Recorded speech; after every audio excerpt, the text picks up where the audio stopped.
show because I'll be giving, I have only, for those of you who are standing here, 27 pages of speaking notes. So it's just a short presentation today. But I'm also the MC, so joining me today and speaking will be Dr. Kim Chi, the Executive Vice President and Chief Medical Officer at BC Cancer. He's in charge. That's what that means. Sarah Roth, the President and CEO of the BC Cancer Foundation. That means she's in charge.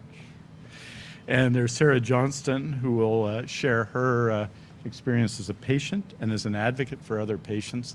And when you hear her, you'll understand the power of the work that people do here in Kelowna and across BC in helping and supporting people with a cancer diagnosis. I just want to say a few things to start with. What we're doing today is, about a year ago, we announced and put in place a 10-year cancer plan for British Columbia. And it's a significant moment. It reflected the need to address both the growth of cancer diagnosis in BC and the need to continue to improve services for people. This year alone, 34,000 people will be diagnosed with cancer in BC. And that number, in 10 years, will be 10,000 more people. They are members of my family in the past year, members of many, many other families in BC. The demand for cancer care is, of course, at an all-time high and is expected to increase as our population grows. And just to put that in context for people, in 2020-21, as we were living through the pandemic, that's the year, the fiscal year that started April 1st, 2020, there were 5,317 MSP registrants in BC, 5,317,000 MSP registrant. 3 years later, there are 5,843,066 registrants. That's a massive increase in the population of British Columbia. It's an increase of more than 500,000 people in 3 years. And just to put that in context for people, 10 years ago, a 3-year increase would have been 100,000. I don't have to tell that to anybody in healthcare. We have, and basically in 3 years, 10 to 11% more people. We have 10 to 11% more diagnoses, 10 to 11% more of people in hospital, and our outstanding healthcare staff in the midst of a pandemic is delivering a level of service never before seen, but also challenged by those increases that we've seen. We've also seen an increase in the rates of cancer among some young people in Canada, including especially colorectal cancer, but also breast and kidney and uterine and among others. And these demographic shifts put huge pressure on cancer care. Now, there's two things to note at the beginning, and it really reflects the work done by the doctors and the nurses and the health sciences professionals and the healthcare workers who provide cancer care in our province. Two things to note. One, our outcomes. I'll be talking about a lot of numbers, but here are two that are very important. We have, tied with Alberta, the best age-related cancer outcomes in the country by a significant margin, those two provinces compared to all the other provinces. That's important, because it reflects it. And just as important, we have the lowest cancer rates per population of any place in Canada. So the work that we all do together to make our communities better and to support each other are important. Lower cancer rates and the best cancer outcomes in the country. That doesn't mean, and if you ask anyone working here, anyone working in the cancer center system, there aren't profound challenges. But that's at its core, right? Best outcomes, lowest rates, that's what you want. But I don't think people in British Columbia care that we're doing better than Ontario or Quebec or New Brunswick or wherever. They want us to do much better. They want lower rates. They want better outcomes. And so do we. And that's what the 10-year cancer plan is all about. It's why the goals of that plan are as pointed as they are demanding. Securing a cancer-free future for more people, including the elimination of cervical cancer in BC, help thousands more people survive the cancer diagnosis and extend the duration and quality of life for those living with cancer, and ensure BC's cancer system delivers modern, evidence-based care. We're 1 year into that commitment, and I'm here to report all of the news, including the good and the areas where we have to do better. Let's start with providing care closer to home. We're building 4 new cancer centers, BC Cancer Centers, to bring cancer care closer to home in our province. We're building one in Kamloops, which was a long-standing wish and need in that community. We're building one in Nanaimo that will serve people in Nanaimo North on Vancouver Island. We're building a second center in Surrey to deal with the enormous increases in population growth in Metro Vancouver, and a new center in Burnaby as well. Last week we entered the request for proposal stage for the new Kamloops Cancer Center, with construction expected to start in 2025. The same and open to patients in 2028. The targeted opening date for Nanaimo is as well 2028. The Burnaby Cancer Center is in the procurement phase and is scheduled to open at the end of 2029. And the Cancer Center in Cloverdale, these are all new in addition to our existing cancer centers, is expected to open in 2030. That's important. We have to build out the care, and because so many more people are facing cancer diagnosis, and there are so many people in BC, we've decided to provide services in more places, closer to home, because we know what a cancer diagnosis means, and we know what it means to have to travel a great distance to get especially the radiation treatment that you need. Secondly, and importantly, we're hiring more cancer care providers. And then we've made very significant new investments in the people who work in our cancer care system and provide extraordinary care to ourselves and our loved ones. We've hired 92 new physicians this year, cancer doctors. We've hired 32 new radiation therapists this year, and 18 more are confirmed to start later in the year. We've hired 8 Indigenous patient navigators across all BC Cancer regional centers to directly support Indigenous patients.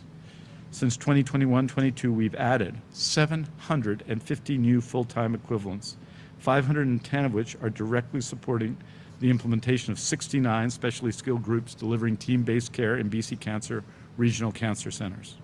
We know that in Canada's healthcare system and around the world, ensuring that we have sufficient health human resources is the key question. Since I became Minister of Health, we've added 45,000 healthcare workers. Now, I've met in the last year with healthcare workers in more than 40 communities, and we talk about this. It doesn't feel like we have 45,000 more people working in the system, right? Because we have, just in the time I've been Minister of Health, 1 million more people to care for. But nonetheless, we have to continue to do that work. Last year, we set records in the recruitment, not just of cancer doctors and oncologists, but also of family doctors, of health sciences professionals, of nurses, more than other jurisdictions. You may have heard yesterday about on the issue of cancer health human resources and having the staff required to provide care from the Alberta Medical Association, which is looking to BC to define the strategy they want to see there. Those are important questions. How do we continue to do that? And that's a key part of the plan, and this is the result in the first year of the plan. Thirdly, I want to talk about screening and diagnostics. We're expanding screening to help prevent and detect cancers early. This is critical work as it leads to more effective treatment and better outcomes. In January, we expanded cervix cell screening province-wide with a first-in-Canada option to screen at home. Since then, in just 5 months, we have distributed 29,724 cell screening kits. That people want that is clear from their response. That we need that, we need that, and we can eliminate cervical cancer in this province is also clear. Since HPV testing was launched in January, 162 cell screening samples and 30,994 provider-collected samples have been tested and reported. As important, we're providing free, convenient immunization for eligible people against 9 types of HPV that cause cervical cancer. Screening and diagnostic successes across the board. We've completed 27,326 more mammogram, colon, and lung screenings this year. We've delivered 565 more hereditary cancer screening appointments. We performed 1,566 more PET-CT scans this year, a 10% increase. We've increased PET-CT capacity by extending hours here in Kelowna and in Victoria. We're upgrading one of the PET-CT scanners at BC Cancer Vancouver this winter, and the new PET-CT will be operational in the fall of 2025. And in Vancouver, we've started construction for a new state-of-the-art cyclotron and radiopharmacy laboratory to expand PET-CT capacity across our province and increase access to it in 2026. We provided, and Sarah will be talking about that later, a $150 million grant to the BC Cancer Foundation that has accelerated clinical trials at BC Cancer. There are now 63 new clinical trials open, with 157 interventional clinical trials actively enrolling participants. As well, 17 new FTEs were hired in administrative and direct patient role to support the clinical trials across all regional cancer centers. We've opened 63 new clinical trials, 157 interventional clinical trials, actively enrolling participants in every part of BC. Of course, what's also critically important is access to treatment. Our population is increasing and it's aging. When we talk about an increase of 10,000 diagnoses, it's hard to imagine that, especially for people who treat people one person, one individual at a time. But it's exactly what we're doing. As more people are getting diagnosed, we're increasing treatments such as radiation, chemotherapy, and surgery faster than last year. We're keeping our cancer centers open more hours to deliver more care. We've delivered radiation therapy to 856 more patients this year, a 6.4% increase in 1 year. We've delivered IV chemotherapy to 801 more patients across cancer centers this year. That's an 8% increase. And we're offering, as everybody knows, patients radiation treatment at one of 2 clinics in Bellingham, Washington, to connect more people to the cancer care they need. In the year, and this is ending March 31st, and for members of the media, we have up-to-date data as well. We've 685 patients received a consult, 640 patients in that year started treatment, and 599 patients completed radiation therapy in Bellingham. We provided access for 25 eligible people annually, 20 adults and 5 children, to life-saving CAR-T therapy in BC, reducing the number of patients who need to travel for this very specialized care. We'll continue to expand services across BC. We need to do better in our response. It's why we took the action when we needed to add radiation therapy places in Bellingham, Washington. Because as we're building out our system, we didn't want people to wait, and I think that practice has proven effective for us in reducing and increasing the number of people who receive radiation therapy within the clinically appropriate time. In addition to that, and this is important here in Kelowna, it's important for people in the Kootenays and in the north, and in other parts, and certainly in the north of Vancouver Island, we've supported medical travel in our province. Wherever we live in BC, we need to be connected to cancer care services. And while we have 42 community oncology network sites across BC, for people, particularly those who need radiation therapy, we have the 6 centers that we have. We're expanding them to 10, but they're not open yet. And so we did something, I think, unprecedented in BC healthcare this year. We provided $20 million in one-time grants, which will continue to be supported to Canadian Cancer Society and Hope Air to support patients' net medical needs. This started late in the last half of last year, or fiscal year. Canadian Cancer Society, in a short period of time, funded 1,398 trips for cancer patients, and Hope Air provided 5,867 individual travel arrangements for cancer patients. That's a 309% increase for them.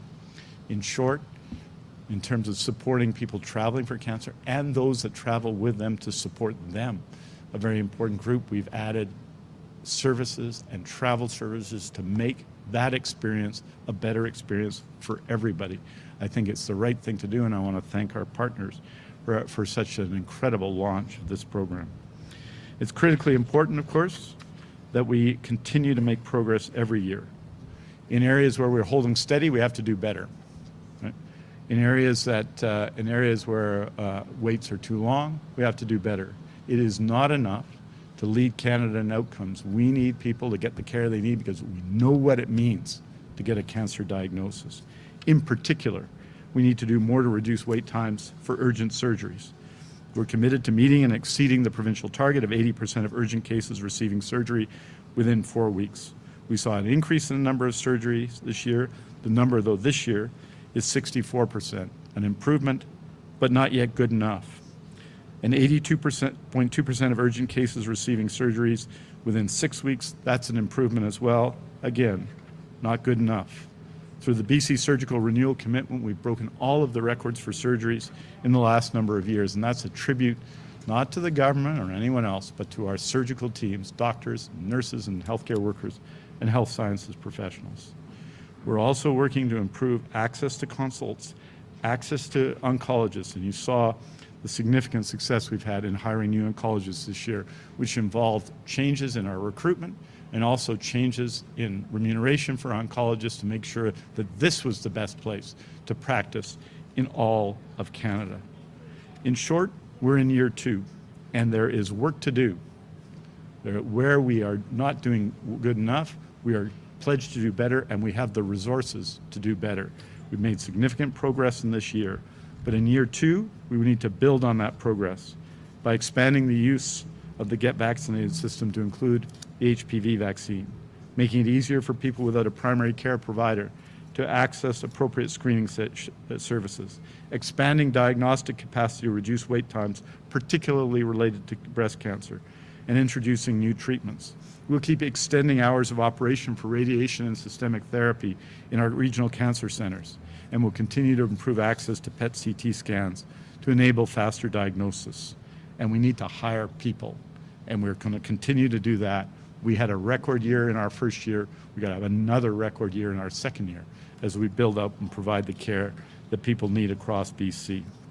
And with that, as all of you know, we have some of the best cancer care providers in the world, and one of them is the head of BC Cancer, Dr. Kim Chi, and I want to invite him to say a few words. Thank you, Minister Dix, and thank you for that compliment. It's certainly a pleasure to be here today and the opportunity to have to say a few words to mark the 1 year since the release of BC's 10-year cancer action plan. This action plan is aimed at changing the trajectory of cancer care in our province. Thanks to the action plan and the significant investments that have been made in our people and infrastructure, we've really strengthened and stabilized our cancer system and have laid the groundwork needed for the more transformative work to come. As the Minister shared, our biggest accomplishment this past year is doing more. To meet the increasing demand for cancer care that we face today and in the future, we've hired an unprecedented number of specialized staff to expand our services. This allows more people to have access to the diagnostic tests and life-changing treatments they need. We're making progress in meeting wait time benchmarks, but we have more to do, and we will continue to see the impact of that work in the year to come. The continued increase in demand for cancer care is also a sign of the ongoing success that we have made in cancer treatment, helping more people live longer and better lives than before. These advances are driven by research, and our cancer researchers in BC are some of the best in the world. BC's 10-year Cancer Action Plan recognizes the importance of cancer research to care, and our researchers' work has been accelerated thanks to the grant that was given to the BC Cancer Foundation.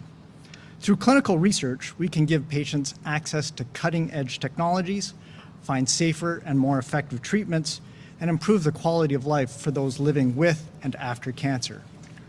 We're also bringing research closer to home for patients. We've expanded the research teams across our centers in the province, including launching our first systemic therapy clinical trial in Prince George. Cancer research rapidly translates to changes in standards of care, and every year brings new research and new advances.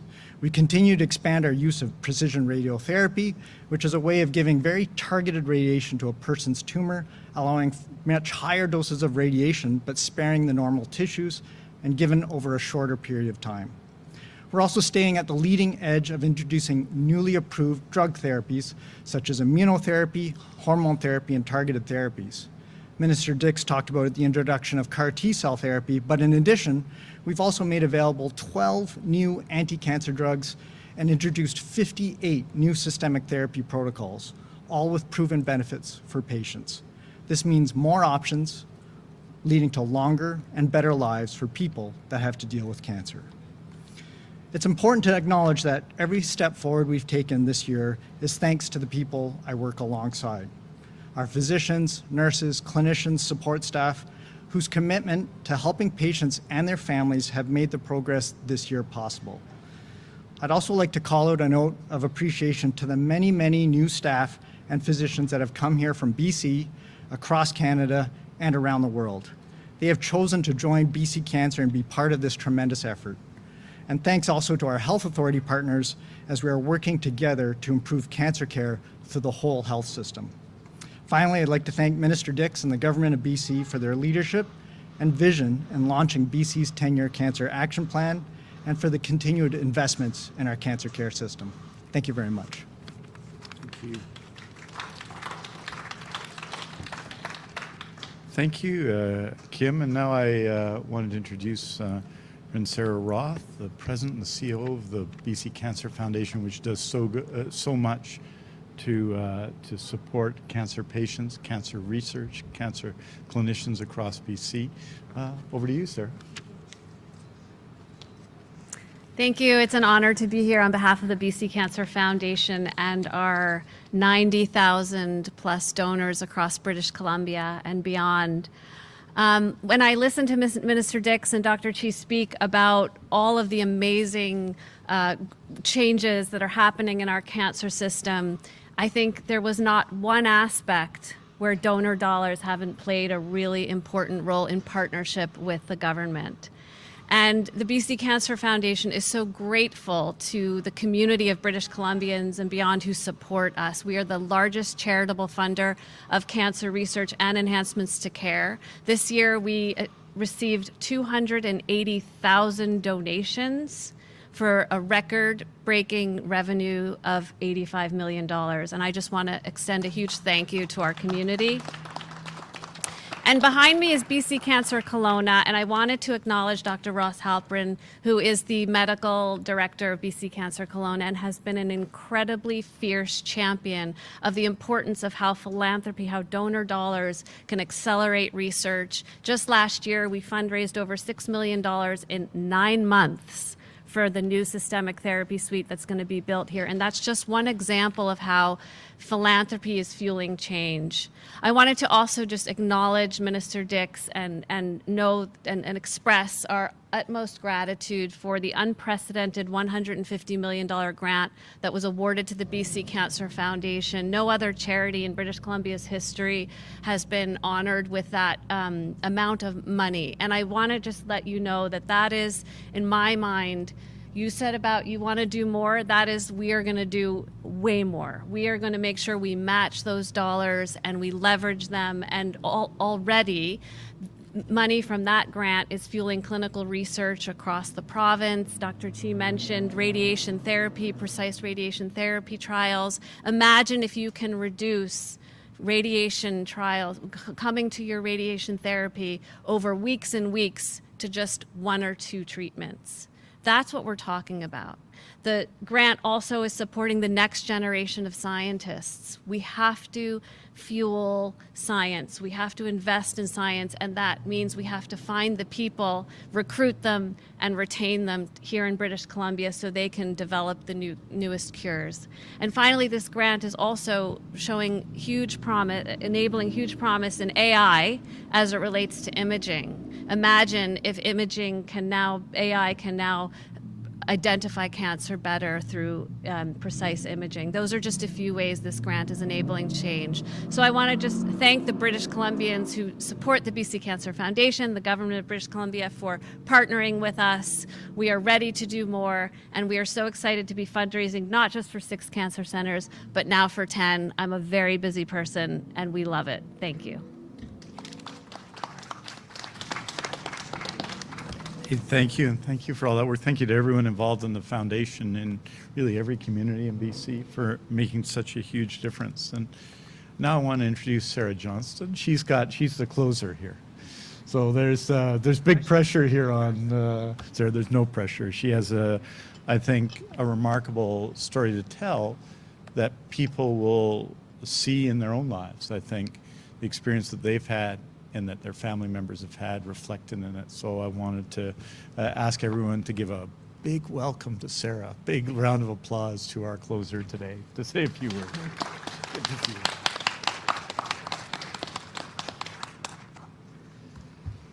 Thank you, Minister Dix. It's a pleasure to be here with all of you today at BC Cancer Kelowna. When you go through cancer diagnosis, oh, here it comes. Surgery and treatment, the dates and chain of events, they start to blur. But the big moments stand out. It was October 2022. I was visiting Vancouver waterfront for an annual work conference and gala. It was the first one after COVID. It was a perfect fall day. The sun was shining. I could smell the ocean air. I was excited to see my colleagues that I hadn't seen in quite some time. I was running late, as usual, so I was rushing to get to the conference center. As I entered the hotel lobby, my phone buzzed, and I looked down to see my doctor's name and number.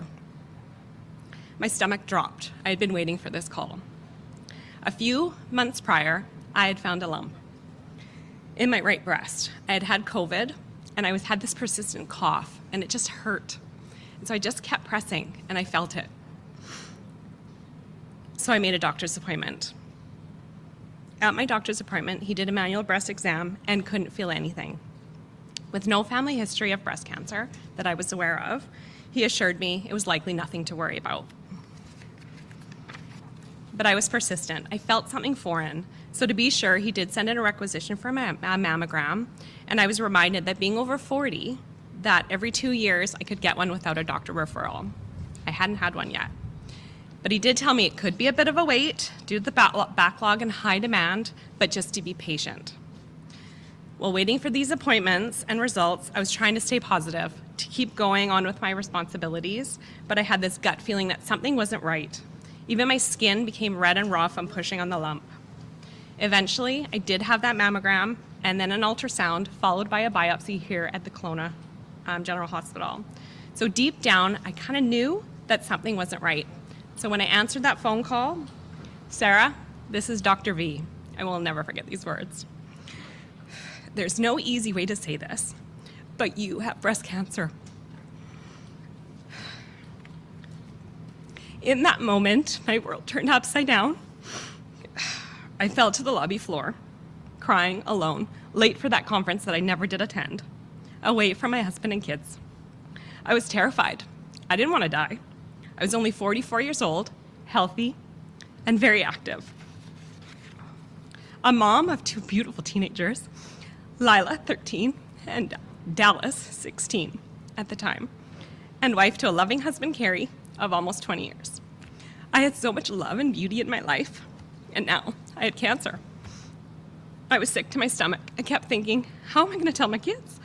I am supposed to be the strong one, the one that solves all their problems, the one who takes care of everyone. With a demanding career as a mortgage specialist and busy teenagers, I didn't often put myself first. But this time, I was so glad I did. Things went fairly quickly after that. I met with a local surgeon here in Kelowna who recommended a lumpectomy. The surgeon said the surgery had gone well. I had caught it early. The tumor was removed on November 18th and measured to under 2 centimeters, the size of a peanut.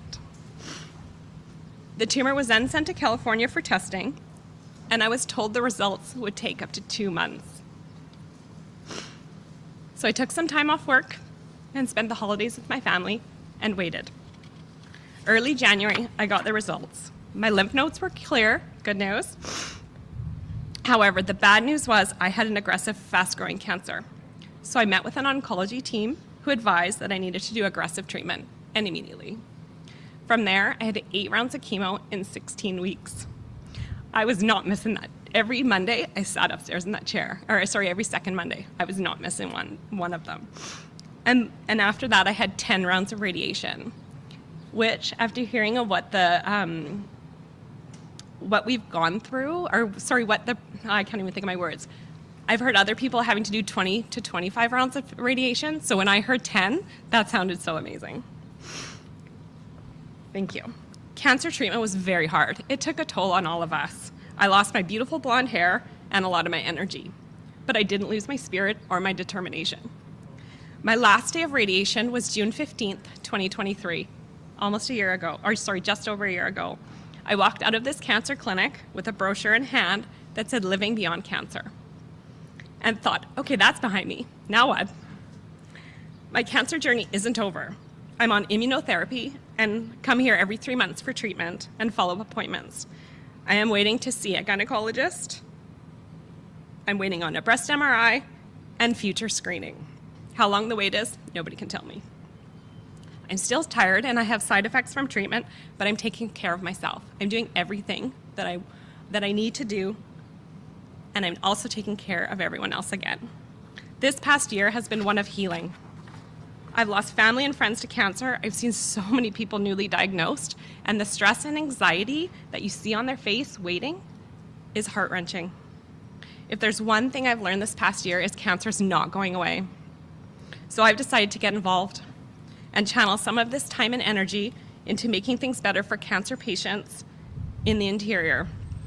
This year, I became a member of the BC Cancer Kelowna Regional Patient Experience Committee, and I just finished my training here as a Wayfinder volunteer at the center. My hope is that any small input I can will make a difference. For me, this work is more than just improving care for people today. It's about ensuring when our loved ones face their own cancer diagnosis that they get the best possible treatment. That's why I'm pleased to be here today and hear all about the BC Cancer Action Plan is improving the capacity for cancer care in BC. Thank you.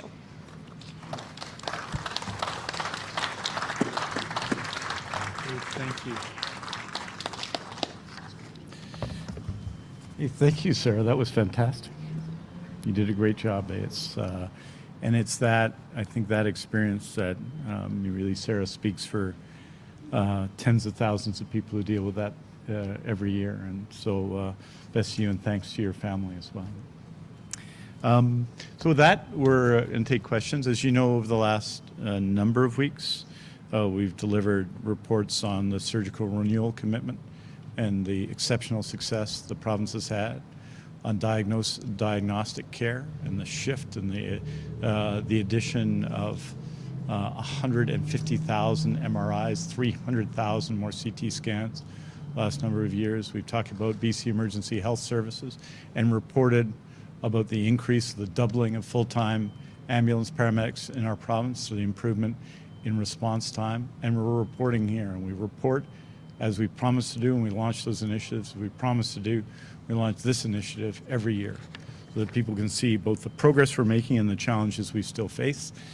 Happy and honored with the work that's being done both at BC Cancer Kelowna and all our cancer centers, all our community oncology network centers around BC.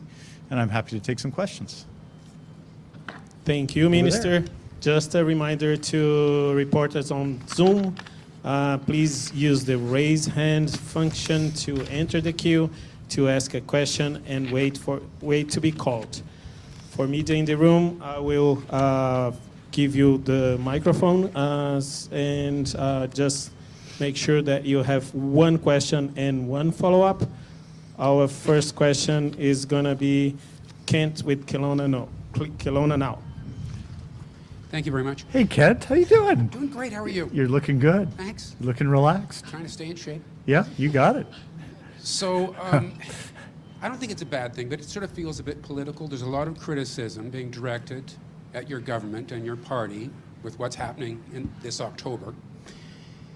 You say that this plan is 1 year in, and yet less than a year ago, David Eby himself called wait times for cancer care unacceptable. You're saying things aren't good enough. And all this is happening within, the last stages of your mandate. Did we wait too long? Is my first question. I have a follow-up. Okay. Well, Kent, we're reporting.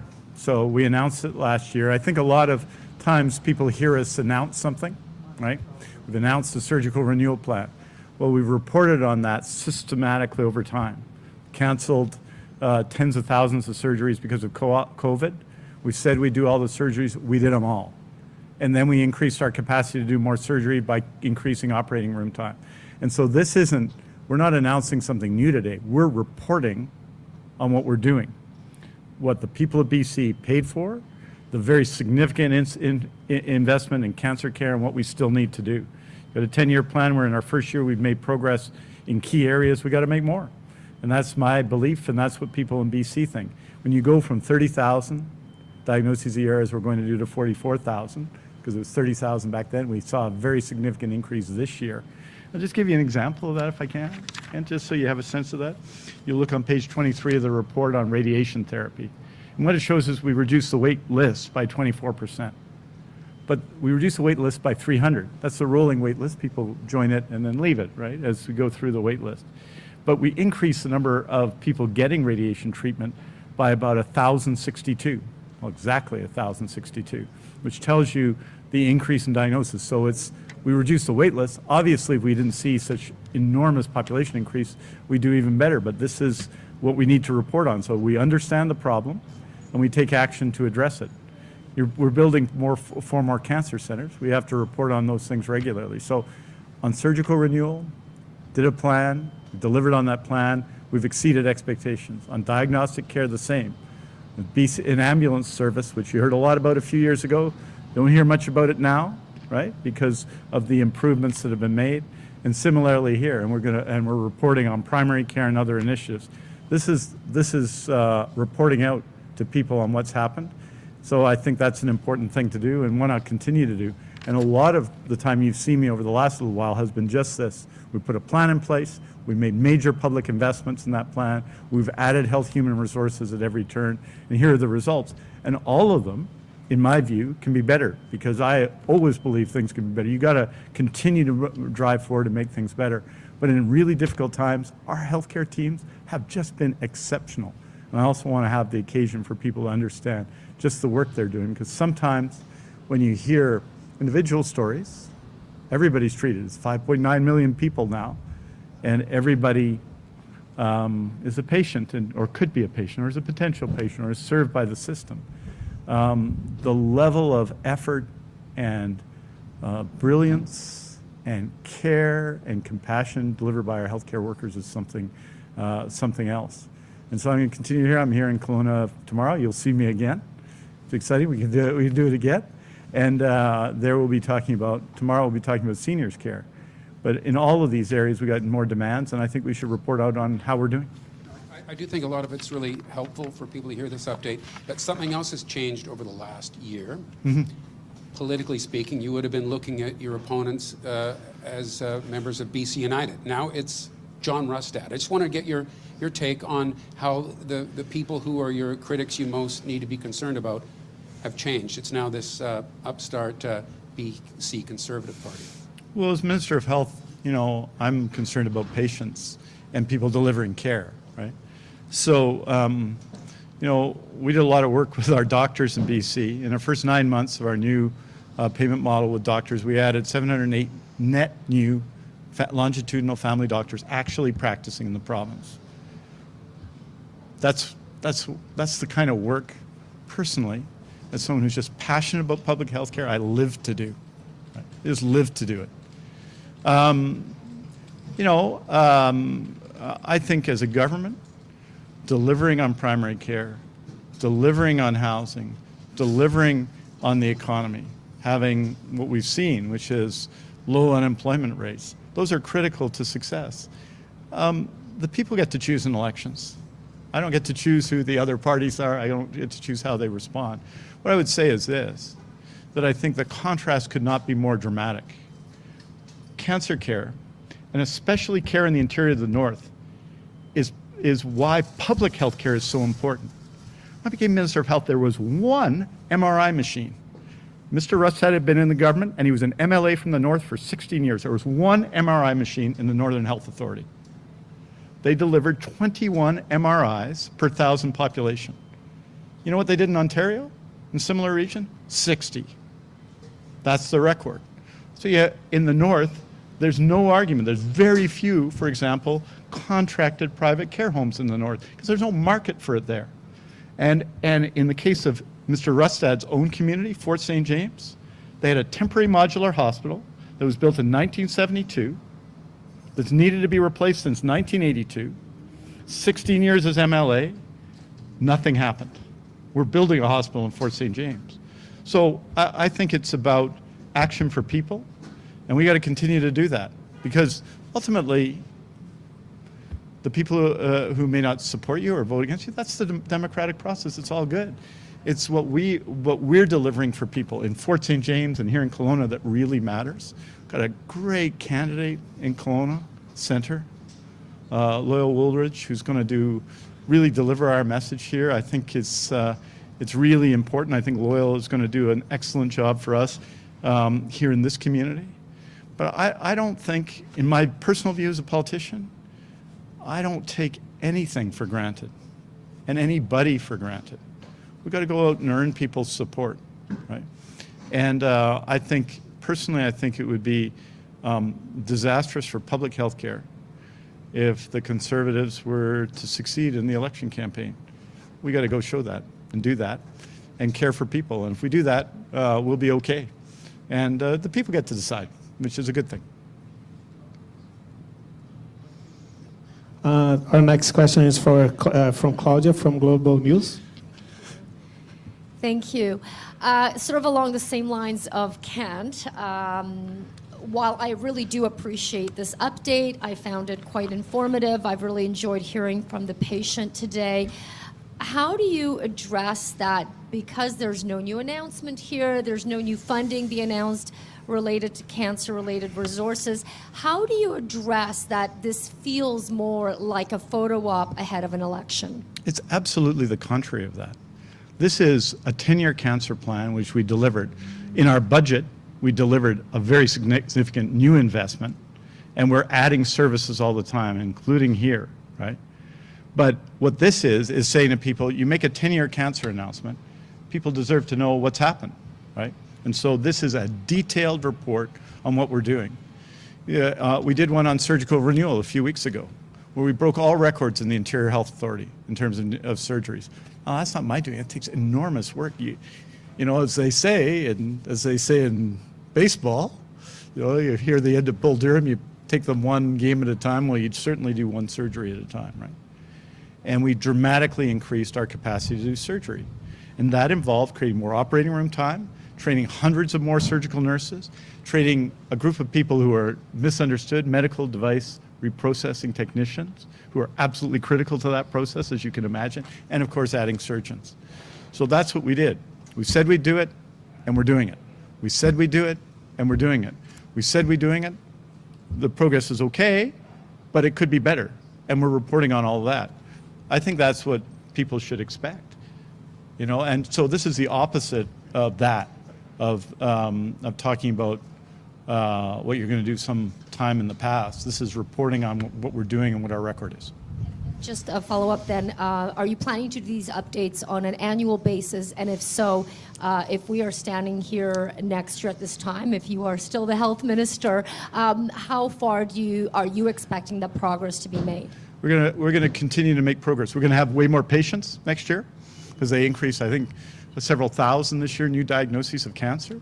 And this is on the base of 30, I think we went 30 to 33 this year, so a lot more patients. So we're going to have to build our capacity to treat new diagnoses. And then we're going to have to continue to add capacity to reduce the time people have to wait for care. Because like when you're waiting for cancer care, I tell you this from the point of view of my family this year, any delay is a hard delay to deal with. So yeah, we're going to be reporting on every year of this plan and producing a report that people can see every year.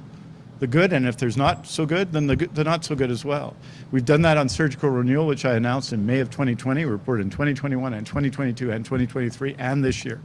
And it showed a progression of increase. We did that on diagnostic care, which is a huge change for people in the interior. We've gone from 174,000 MRIs delivered under the previous government, under the Liberal government, now BC United, to this past year 323,000 MRIs. That involved going from using our equipment from 8 to 5 to using our equipment 24 hours a day in many cases. That's how you do it. And of course, training people and supporting people. So we've reported every year on that. We'll do that again. We're going to report every year on this because I think people deserve to know. And it's that part of it. When you make a major announcement, I think you got to report on what you've done and what you haven't done. You can't refer, oh, we have a 10-year cancer plan. You got to show results and improvements. And I think they're real. This is really strong improvement here, but boy, there's a lot more to do. Next question is Amir with CBC. Samir Karim, CBC News. So you mentioned the patients that were being transferred to Bellingham, Yeah. BC patients. Yeah. How much is that costing British Columbians, and how much of that care would be, or how much more is that care costing British Columbians than if those patients were served in BC? Well, first of all, let me say, it's absolutely worth it. You're talking about providing care for hundreds of more people. I think it's 899 more people now up to date, right? This is to the March 31st that we reported on today. And that means faster access to care for those patients, faster access to care for all the other patients as well. So what we saw last year, the beginning of last fiscal year in March of 2020, what we saw is we had some equipment going on offline that we needed to fix. We got 2 machines down, right? And we had to address health human resources. So what did we do? Hiring more radiation technologists. We changed the way that we pay them. We supported them. Hired more oncologists.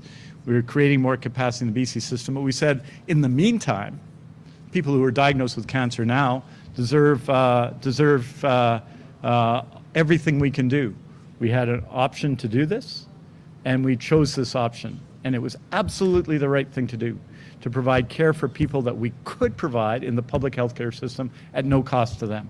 So we've been specific. I'm happy to report on the first-year costs of the program. We made all that information clear at the beginning. We have a contract with 2 cancer centers. It was a 2-year contract. But I would say that those tens of millions of dollars are worth it, because all of those patients needed to be treated. All of them needed to be treated, and this allowed us at a critical moment to expand capacity of the system. And I haven't heard of a single person, single family member who doesn't think we should be doing everything we can to support patients with cancer. So happy to provide that, but I got to tell you, it's absolutely worth it to ensure that people get the care they need. And once the capacity is built out for the new cancer centers, will that continue, that relationship with BC and Washington State for cancer care? Well, I don't expect it would wait that long, but what we want to do is expand out capacity here in BC, and then it will be added to, and it's 2 sets of ways you build out capacity. One, your existing system, you're hiring more people, you're building out your capacity, you're able to work and use those machines more. So we expect to be doing that, and that's exactly what we're doing. It represents last year about 5% of radiation treatments. And so we're going to make that up and do that here. That's the plan in the long run. But as we were building out the system here, and we did more radiation therapy procedures this year than last year in BC, basically in BC, but adding that 5% really made a big difference for people getting access to care this year. And for a period, as we went into June and July, people getting access to care had gone down, and now it's on the upswing, and that's because of the people we've hired, the radiation technologists, the oncologists, and also because of adding those services in Bellingham. And not everyone needed them. Like here in Kelowna, we were meeting targets, right? Here in Kelowna, we were meeting targets. So disproportionately, people going to Bellingham are from Fraser Health, and disproportionately from Vancouver Island and Northern Health. But some have gone from Ontario Health, but relatively few. Here, that wasn't required, but it was for the whole system as well. Je dirais en français. En Bellingham? Oui, juste en général, je pense que nous avons fini la première année de notre plan contre le cancer en Colombie-Britannique. C'est un plan de 10 ans. Et on a fait des progrès dans beaucoup de domaines. mais on me demande de temps en temps, est-ce que ça valait le coup d'envoyer quelques centaines de nos patients à Bellingham pour la radiation? Et je dis absolument oui, parce que pendant une période où on avait des questions sur l'équipement ici en Colombie-Britannique, il ne fallait pas que les gens qui vivent avec le cancer en Colombie-Britannique, qui avaient besoin des traitements de radiation, il fallait livrer des services cette année. Donc, je pense que c'était important et je pense que c'était la bonne décision. Et on va continuer jusqu'au moment où on peut remplacer tous ces services ici. Merci. Our next question is from Gary Barnes, Kelowna Capital News. Gary, how you doing? I'm You're good, looking Minister. so relaxed. Good afternoon. Thank you for taking my question. Yesterday, BC United leader Kevin Falcon was talking about healthcare, specifically patients' Bill of Rights, he called it, and more specifically, he talked about delivering certain publicly funded treatments through private clinics, claiming that that will help reduce wait times and have British Columbians quicker access to healthcare. Could you please give us your thoughts on that? Well, fortunately, Mr. Falcon has a record. Only a BC health minister in the history of the BC system to see a decline in the number of registered nurses in actual numbers during his time as Minister of Health. When I became Minister of Health, I said 174 MRI treatments in the public system, right? Under the Liberals, there were more private MRI machines accessible by money than there were public MRI machines accessible by taxpayers, by patients in the BC system. It meant there was a two-tier system, that there was an organized system of queue jumping for money in the province. And so he's saying that that will come back. I don't agree with that. We got to deliver the best care possible everywhere, right? And that means building out capacity in our system. It is true that we purchased a private surgical center in Prince George. The reason is that it required investment. And that wasn't because we went out and said, we want to buy you, because they said, we think that there's an opportunity for the Northern Health Authority to take over that surgical center, and they did. We did that twice on Vancouver Island. We took over MRI services so we could deliver them to people in Metro Vancouver. Now, you may say that the Liberals, after 16 years in office, delivering the worst record on diagnostic equipment in Canada is what we want to go back to. But I say we want to deliver more service in the public system for people who deserve care, to make sure that the need for care is what's important. The need for care is more important than how much money you have. But it's also the most efficient way to behave, right? The most efficient way to do that. And we are using our machines. We're not rationing those machines like they did under the Liberals while having private machines running. We're not rationing them, we're operating them 8, 10, 12 hours a day. We've moved and dramatically increased, and I encourage you to read the report, the substance of the report of how we did that on diagnostic equipment. So there's just it's a difference of view. They'll present their position, I'm sure. But I would say that to go back to a time when people in Northern Health had one public MRI machine, to go back to a time when we only had one PET CT scanner in the province, to go back to those times is not the right path. And but I'm happy to have the debate, always. And I'm sure that all of the other parties will put forward health plans. But ours isn't an idea. We did surgical renewal with our surgeons, with our nurses, with our diagnostic professionals. We did that with them. And we achieved results that had never before been seen in the province by expanding operating room time and increasing, with a Health Human Resources plan, the number of people we had working in the public system. And that involved as well healthcare professionals everywhere.